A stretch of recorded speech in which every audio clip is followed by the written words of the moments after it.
boat number, the boat the entire time was PCF 76. And I operated primarily up north in I-Corps, which was the northern part of South Vietnam. And at that point in time, it was controlled by the Marines. So we actually reported operationally to the United States Marine Corps rather than the Navy, to whom we reported from an administrative standpoint. Okay. So anyway, we had three bases, one down at Chu Lai, then we had another base in Da Nang, and then we had a small base for a short period of time called Qua Viet, which was a river up near the DMZ. So between North and South Vietnam, you had something called the demilitarized zone, not unlike what you had in Korea. On the north side, a river divided it called the Ben Hai River, and on the south side of the DMZ was a river called the Qua Viet. And the Marine Corps had a base at the mouth of the Qua Viet River. So we had 3 or 4 swift boats there right inside the river mouth, and probably, we might have had maybe six or 7 crews, and we lived in a compound that was run by the Marines, who, by the way, don't know how to eat very well, but that was okay. They were good fellows, and they provided security. We operated a lot with the Marines. So what we did, we had something called a weather probe, and when there was rough weather, you would send out one of the boats early in the morning, 6 or 7 o'clock, to put its nose out to determine whether we could get out and you could patrol for that day.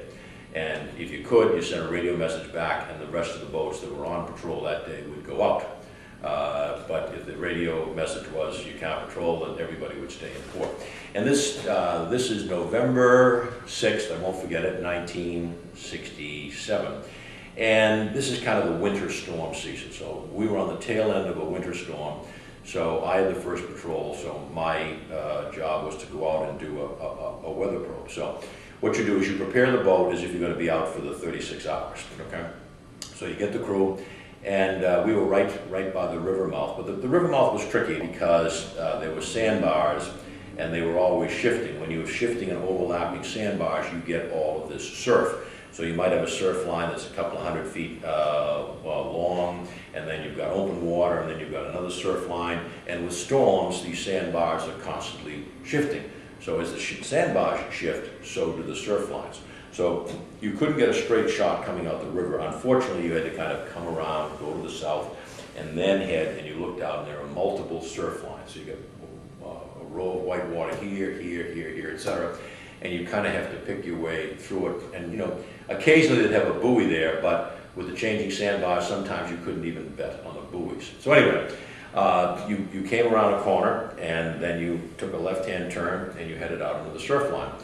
And the surf at that point in time was probably anywhere from, I'm going to say, 8 to 12 feet high. And we're not talking a wave, we're talking kind of boiling, foaming white water. And then the other thing you have to worry about with any wave, but with surf, it's what's called a period. And that's the period between waves from trough to trough. And why that time frame is important is because you go up and you go down, and the period allows the boat to recover for the next wave.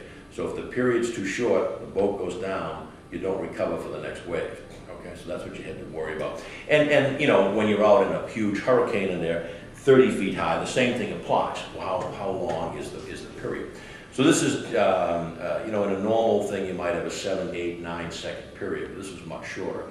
This might have been, I wasn't out there with a stopwatch, but let's say maybe 4 to 5 seconds, very short period. Okay, so you put the bow into the first wave, and it's just foaming water, and it just boom, goes right over the pilot, and the weight of the water is not pounds, it's tons. So the foaming white water goes on the bow, and it drives the bow down. So now the boat is on a downward slope. So what you hope then is that you will have enough time for the boat to come back up so the bow is up and hits the next wave with the bow up. And that's why you worry about the period, because if the period's too short, the bow is down, and the next wave doesn't hit the bow doesn't ride, it hits the pilot house. So after 1 or 2 of these waves, I realized that the boat was not rising. Okay, for 2 reasons. One, the surf was very intense. The period between the waves was too short. And then if you look at the design of the swift boat, which the Navy didn't design, they bought it off the shelf, you have a very short bow. So the distance from the pilot house, which is a vertical, to the pointed bow was just 6 feet, all right? So visualize all that water and all that weight and force has to be dissipated in 6 feet. Well, the reason it can't be. So it comes back against the pilot house. So if you look at some of these fishing boats that are out in the North Atlantic, there's plenty of bow so the shoulders can lift the boat up. Than in the case of the swift boat. So the bow gets down, the next wave hits the pilot house, and eventually it's going to knock in the windows or take the pilot house off. Because what you're doing, and the boat had a lot of power, but when you're heading down, the power doesn't do you any good. All you're going to be is a submarine. So I went through 2 of these, and I just said, we're not going to make it. I can't power through these waves. It's as simple as that. Waves too intense, period too short, wrong design of the boat. If you look at some of these Coast Guard surf boats, they're designed entirely different. They'll just power the wave up the thing. We didn't have that. So I'm at the wheel in the pilot house, and I yelled to the crew, hold on, I'm going to try to spin it about. Okay. And an experienced crew had been in country now probably 7 or 8 months. Salty crew, even though we young as was I. And so, hold on, I'm going to try to spin it around.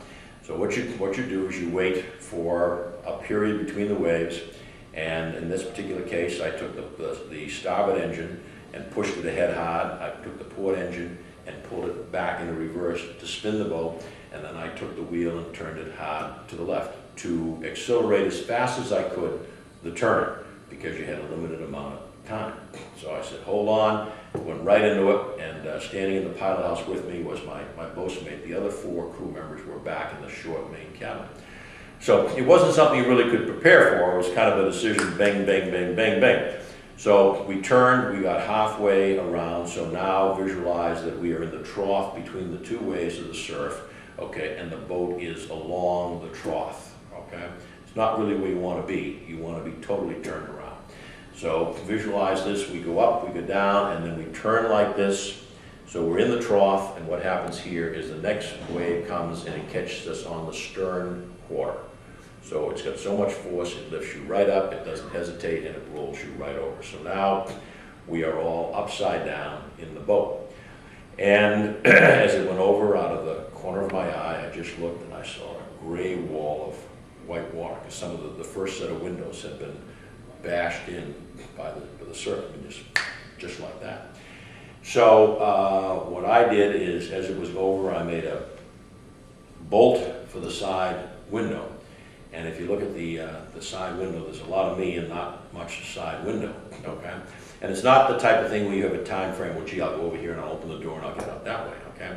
You got to move fast, because the water was already, the boat was upside down and the water was already pouring in, because the windows really weren't watertight, the side windows especially.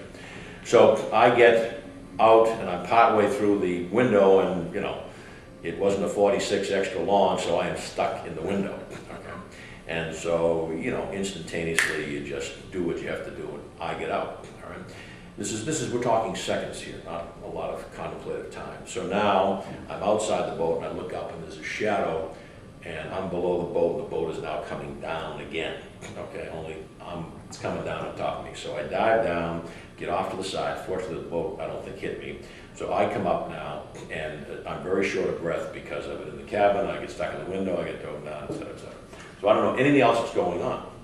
So I come to the surface, and I am on the surf line. So I'm outside the boat, out towards the sea where the surf is. So I'm stuck in a surf line, and now the boat is probably inshore from me. I'm going to say maybe 50 to 75 yards. And the surf is so much, and I'm a decent swimmer, I'm tossed around like a cork. So you come to the surface, the next breaker hits you, tosses you around like this. Just you get driven down maybe 5 or 6 feet, you come back up, and again, as the period's so short, the next one is waiting for you. So you come up and you're really starting to lose your breath. So I knew